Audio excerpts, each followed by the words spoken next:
Savsavning olisanligini Shohudinning alammarti zoti qanchalik. Uni bir kuzga zot nim bo'lgan. Ham yemush parchalik haqida qisani ko'rganlar go'yi 5 o'tkaldi o'tkicha 6 sonig'inin qolsanib Shohudinning oldiga kelgan to'xtab qoldi. Shunami? Shuningdek, o Shohudinni bek yomon ekan, o go'yi o'ltiramidimi? Va buning marti qanchalik? Buning kuziga nim bo'lgan deb so'ragan to'g'lar. Rasman mazmun qiziqgan do'stlar, Guanju qilib birdan yaxshi jurak o'tib, filmning davomini qat qilinglar. Qissa qilib bayon. Oldi bilan bu yerki Shohudin Savsavning 8 arslan sarkardisining birisi. Mujlarning top beshi. Hem Savsavning tuqqini, qarindishi. Shu Savsavning men degan yeni bir familiyasi Shohud deb. Shunga Shohudin Shohuyallarni bu qarindishim deyishlik sabab mushada. Endi Shohudinning o'rni haliq Wuzil Yangang degan sarkard 5 sonlig'idan yuqori. Alam martimi o'xshashli yuqori. Biroq qissaga qarsak Shohudinning jang qilib yakmak urushib yoki yengib baqqan sarkardisi yo'q-chu. Ya tanishib qoldi, ya yengilib qochib ketdi. Endi buning alammarti yakmak urush qanchalik deganda bu birinchi safga chizilgan baturlarning ko'pinchisi bilan tutishib baqqan. Lekin azroq tutishib har qatim yengilib qochib ketgan.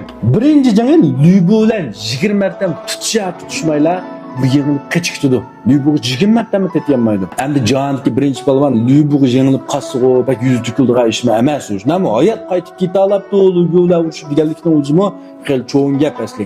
Endi kim bu Lyubo bilan Savsavning o'rtasidagi jangda Savsavning nurg'un palvonlar tang chiqdi bu yerga Lyubo qo'shnami? Kim bu yerga Lyubo Savsav bilan bo'lgan jangda Jongliovni Shohudinga chiqishga buyurdi. İkisi 50 marta tutishmi yanglish ayrılmaydi. Demak, Shohudinning alammarti Jongliov bilan tanqurdash holat bo'lishi mumkin. Endi Shohudinning ko'zining bo'lgan, sanglar mana shu Lyubo bilan bo'lgan jangda Shohudin Gavshunni qo'g'lab mangan vaqtida bular bir pistirm qurdi. Shilyanglashganlar o'qya chiqmayir bilsizlar. Shular bu daraxtning orqasiga mikvagan bir sarkarda Shohudin qo'g'lab kelgan vaqtida bir o'q bilan bo'zning ko'zini suqvatdi. Biroq bu Subudanamni qasar Chavgayda yetib qolmay, o'xyan ko'zini vash uchun elib, ko'zini yevatdi. Başka günüş qas. Ko'nish parchalikda endiq bor. Vahshiymi magoy. Mashinlar buning chidamchanligi, vahshiyligi haqida batirg'in siqillaysa, o'ylab baqinglar. Ko'zimizga o'q emas, bir tikkan kirkasmi maqlimiz tikkan voyjon deymiz. Va ko'ziga o'q kirkasa vash uchun elib, yevatib bordi. Vahshiy uchun mana yog'adaklar. Endi buningki mash Guayu bilan bo'lgan jang qarsak, Nurg'ullar Yamandagi amaliyotda mush jang qarsak, Guayu Shohudinga butunlay yo'l qo'ygan. Belki diqqat qilib baqsanglar, shunami? Chunki eng dastlab bu 5 o'tgan o'tkichi 6 sonig'ini o'ltiryapti. O'ylaydi Guayu madam bo'lgan. Ey, Savsavning shuncha yaxshilik qilsa 6 sonig'ini o'ltiryapti. Men deb tursa Shohudin chiqdi. Shuningdek bu chiqqandiki so'rdi. Savsavniki amroq sonig'lardan Shohuyan Shohudin akkulava ekan 90 qaysi ismi Shohudin deydi. Sizlar degandiki bu o'ylaydi-da. Az sonig'larni o'ltiradi bu Shohudin buni qarindishi Savsavning yoqtirgan sonig'ini buni o'ltirib qo'ysan, ey Savsavni yuzginanmayma, ashvaganga mushvagan bo'lma. Kim meni mard Guayu deydi. Shuningdek jangga qarsak bu asosan Shohudinga yo'l qo'ydi. Ochiq kelgan vaqtdagi jangga qarsanglar Guayu ustunlikda. Shohudin emas, Shohudin faqat mudofiya qildi. Mudofiyaning aran qildi, nechiqatim kayni uchibdi, otdan tushib ketdi. Guayu tipik aktiv hujum oltida. Balkim Jongliov yana ozroq kechikkan bo'lsa, Guayu Shohudinning kallasini evitishi tamoman mumkindir. Amaliyotda bu jangda Shohudinning Guayu bilan tanglashib qolishi sabab Guayuning Savsavning yuzini qilib Shohudinga yo'l qo'yganligidan iborat. Endi bo'lgan jangda bu yerki Shohudin bilan Jovzulning tutishdi. Bu ikkisi bir 10-20 marta atrofida tutishgandan keyin Jovyun yengilib qochdi.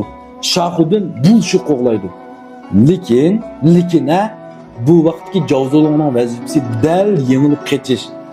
Jugulyan shunday o'rlashtirgan. Ya'ni Jovzulun sen Shohudinga yengilib aldab qochgan bo'lsa, o'sini qo'g'laydi bu bek batir bo'lgandan keyin bizmi pistirm qurib turibmiz. Shundan Shohudinning boshlab kelgan cho'ng qo'shinni mayada mag'lub qilamiz degan. Shuning uchun Jovzulun yolg'ondan yengilib turib qochgan. Amili yengilib qolgan yo'q mu yerda.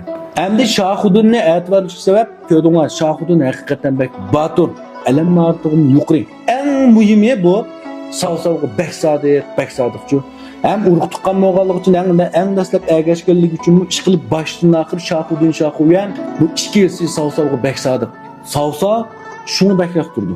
O'ziga sodiqlarga bek amroq emasmi? Shuni Savsav deydi-ku, men boshqalarga yuzsizlik qilsam mayli, haq menga yuzsizlik qilmasin deb. Bu Shohudin qat'iy yuzsizlik qilmaydi. Shuning uchun Savsavning bu yoqtirishlik sabab shu Endi qolgan jihatda bu Jangliao bilan teng o'rinda turdi, bek oldi o'tkitamagan bilan yeni jang yaraydigan ishonchli mushundaq savun. Şahudun to'g'riliq bugun boshchilik paralishli Shahu Yancho deb qasanglar Piyonchu qoldirilgan keyingi sonlarda bu to'g'risida bir ayrim mazmun tayyorlab bersam bo'ldi. Rahmat.